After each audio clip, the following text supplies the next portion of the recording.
A change in stance following a change of guard has led to the Institute of Chartered Accountants of India airing views that are not quite in line with those of the market regulator SEBI on peer review audits. Vijay Iyer provides some insights into the differences in the story.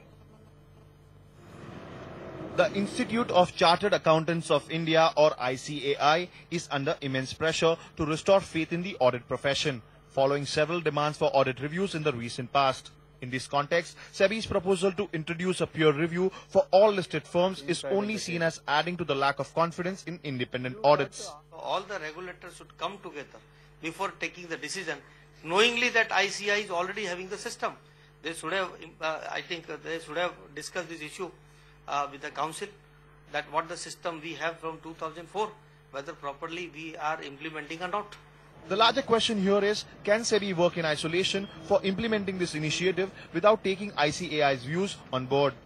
This even as such views change with a change of guard at the president level, and independent experts voice their vote favoring reviews. The prerequisites of a peer review process must ensure selection on merit, reasonable compensation and empowerment of SEBI to take to task errant auditors. In this particular case or in any other case, ideally, instead of doing a reactionary reform, the best thing would be really to do a more organized, a more well thought out kind of a reform.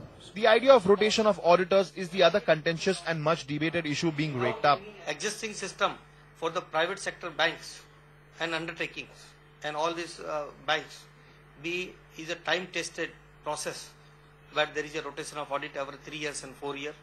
So it's successful, is going on, and I think taking a clue from that system is very good. We may go for that. The latest stand of ICAI could spell hurdles in the introduction of new peer review norms to be initiated by SEBI, and also the move to introduce rotation of auditors too is unlikely to be pushed without some stiff resistance.